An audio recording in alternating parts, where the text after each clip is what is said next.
शिवसेनेच्या रणरागिणी जान्हवी सावंत यांनी एकनाथ शिंदे आणि त्यांच्या गद्दार मंडळींवर एकच जहरी टीका केलेली आहे।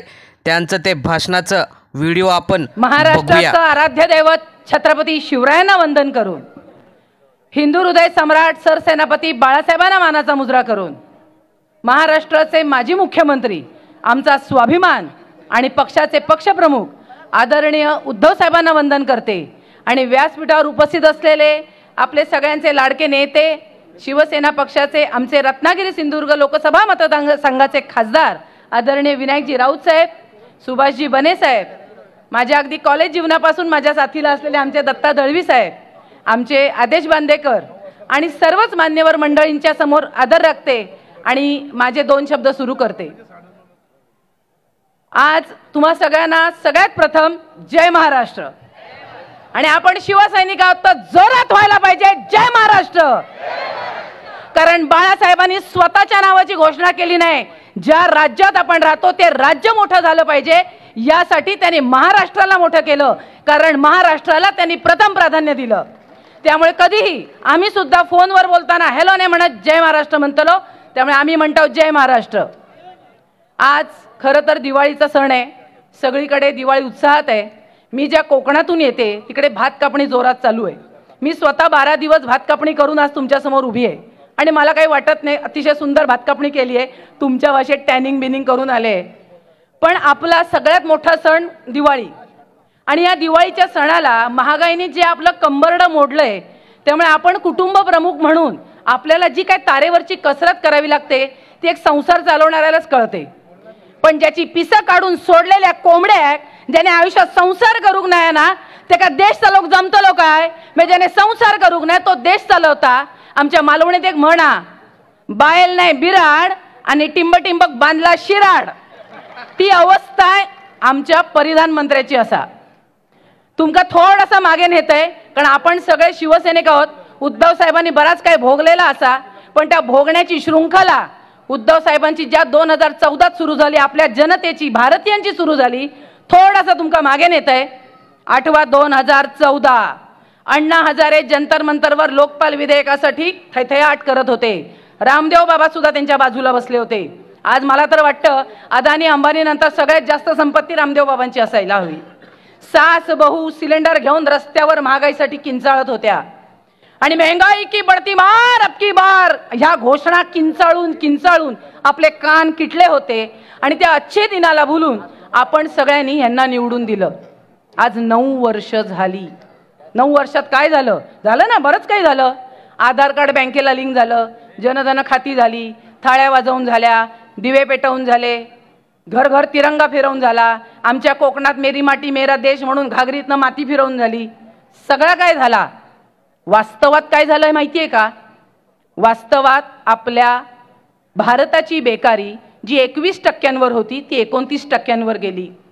भारताचं कर्ज, भारताच्या डोक्यावरचं कर्ज 2014 साली $461 बिलियन होतं, ते आता $1669 बिलियन म्हणजे 4 पट वाढलं।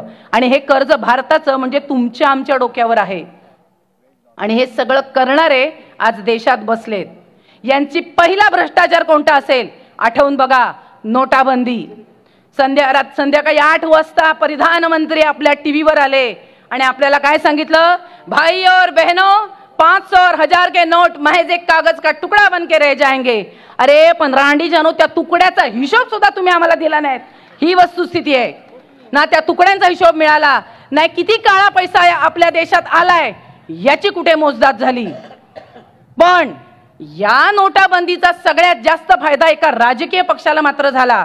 मी हे विधान जबाबदारीने करतेय, कारण त्या राजकीय पक्षाने 20% कमिशनवर हाच पैसा रेग्युलर करून दिला।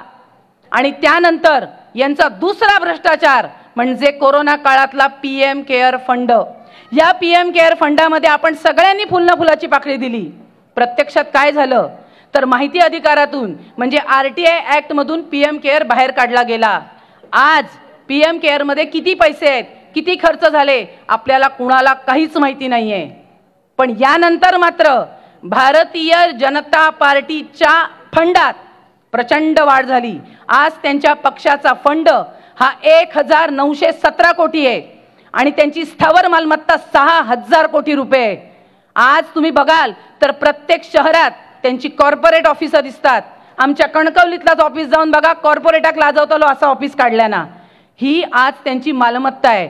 म्हणजे कुठल्या तरी एका पक्षाच्या विकासासाठी आज आपल्या देशाला पणाला लावलेलं आहे. दुसऱ्या बाजूनी म्हणायला गेलं तर 2014 साली गुजरातचं फसवं विकास मॉडेल आणि फसवा विकास दाखवत प्रतिभा नसलेले, स्वतःच्या प्रतिमेच्या प्रेमात असलेला एक माणूस आपल्या अख्ख्या भारतभर त्याचं तोंड दाखवलं गेलं आणि त्याचं तोंड पेट्रोल पंपापासून ते संडास मुतारीपर्यंत सगळीकडे त्यांचं तोंड दिसत होतं. आणि त्यांनी काय केलं तर मी कसा चांगला आहे आणि गुजरात कसा मी विकसित केला, फक्त हेच दाखवलं. आणि याच माणसाने आपल्याबरोबर आज तुम्ही त्याची परिस्थिती बघाल तर 15 माणसांची टीम ही फक्त फोटो काढायला फिरत असते. गणपतीला पाठमोरा राहून कॅमेरामॅनला नमस्कार करणारा हा एकमेव भारतातला माणूस आहे. याच माणसाने 2014ला संसदेच्या पायरीवर डोकं ठेवून नमस्कार केला. आज बरोबर 9 वर्षांनी संसद अडगळीत काढली.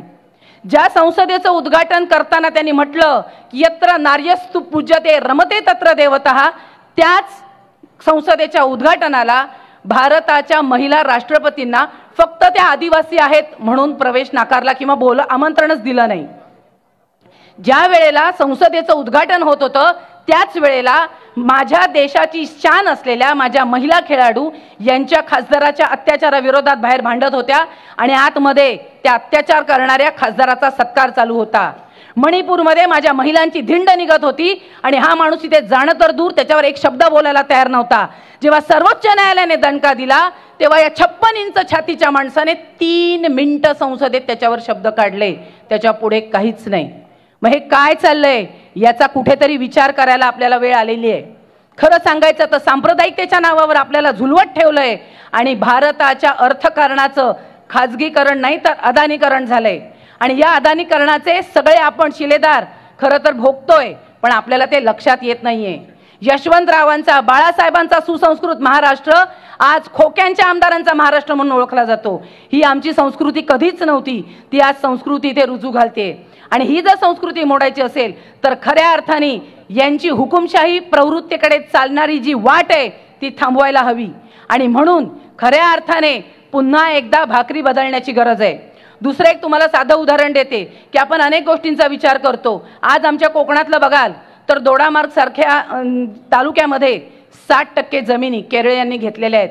तिकडे रबर प्लांटेशन सुरू आहे.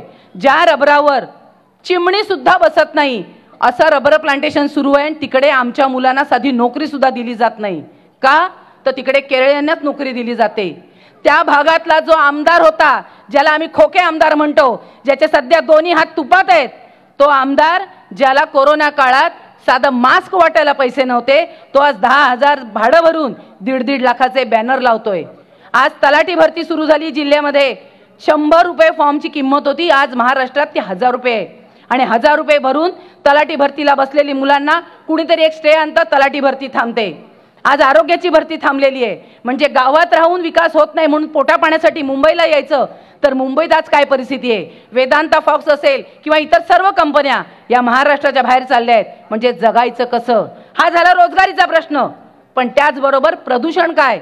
आज आपल्याला सांगायला मला अतिशय दुःख होतंय की एअर क्वालिटी लेवल AQL ज्याला म्हणतात ती सगळ्यात चांगली असते 55%. आज आपल्या मुंबईची AQ लेवल आहे 158%. आज सकाळीच मी बातमी वाचली की आज पाऊस पडला म्हणून ती AQ लेवल मागे येऊन 90 वर आली आहे. म्हणजे प्रदूषण, त्याचबरोबर विकास नाही, हाताला रोजगार नाही, कुठे नेऊन ठेवलाय महाराष्ट्र माझा. आज हे जे परिधानमंत्री आहेत ते आपलं शिक्षण लपवतात. मला प्रश्न पडतो, खोटं पदवी दाखवायची काय गरज आहे. या महाराष्ट्राने गाडगे बाबांना कधी त्यांचं सर्टिफिकेट विचारलं नाही. गाडगे बाबांनी आपल्या योगदानाने महाराष्ट्रात आज नाव कमवलं. आज त्यांच्या नावावर PhD चालू आहे, पण यांना छुप्या सर्टिफिकेट दाखवावे लागतात. का गरज आहे सर्टिफिकेट दाखवायची. या सगळ्याचा कधीतरी तुम्ही विचार केलाय का. म्हणजे रंग आणि बिल्ला मिळून जे काही भारताचं वाटोळ चालू आहे ते वाटोळ जर थांबवायचं असेल आणि खऱ्या अर्थाने भारताला जर योग्य दिशेवर न्यायचं असेल तर भाकरी परतण्याची गरज आली आहे. हे खोके सरकार आमदार आपल्या दारी, सरकार आपल्या दारी नावं जे काय गावात धुमाकूळ घालतोय हे थांबवायची गरज आहे. आपण म्हणतोय की कोकणातलं मी सांगताना देशाचं का सांगते, कारण संसदेत ज्यांच्याकडे 5वी बहुमत आहे, संसदेतल्या बहुमतावर जे काहीही करू शकतात, पण त्यांना ते करायचं नाहीये आणि म्हणून ती गोगडी भिजत ठेवलेली आहेत. आणि पुढे सांगायचं गेलं तर असंच पुढे गेलात तर अनेक प्रश्न त्या लोकांनी तसेच बांडगुळीत बांधून ठेवलेत. आपला मुलगा गावात नोकरी मिळत नाही म्हणून मुंबईला येतो, कुठल्या तरी फॅक्टरीत नोकरी करतो आणि मग आयक फोन लावता, आहे माका होय जेवणच जाणार नाही गो, वासन माका जेवण जाणार नाही.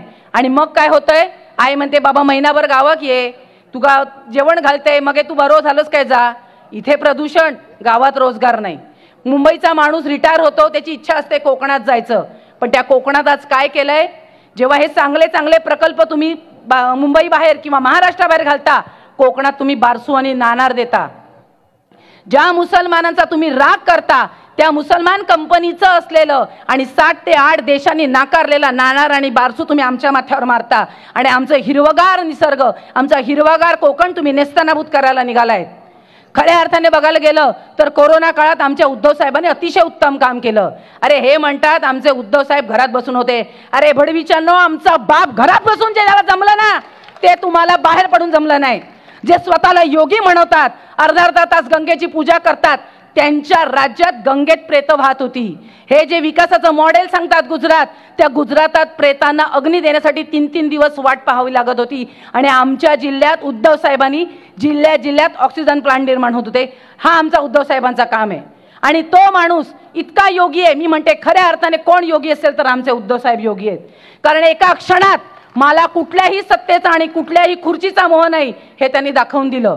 कोर्टात कदाचित आम्ही जिंकलो असतो, पण महाराष्ट्राच्या मनावर आज आम्ही हरलो असतो, ते आज उद्धव साहेबांनी करून दाखवलंय. आणि म्हणून मला वाटतंय की मी एक ज्योत घेऊन तुमच्याकडे आलेली आहे, ही ज्योत तुमच्याकडे देते. आपण प्रत्येकाने आपल्या मनातली ही ज्योत जागी करायची आहे.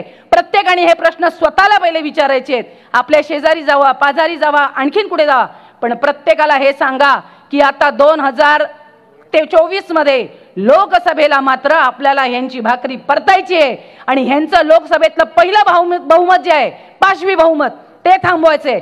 खऱ्या अर्थाने तिथली सत्ता गेली, महाराष्ट्रात वेळ लागत नाही. तो हे सगळे भिकारलेले बडवे खोके आहेत, हे कधीच जाणार. फक्त आपली गरज आहे, उद्धव साहेबांचे हात बळकट करा.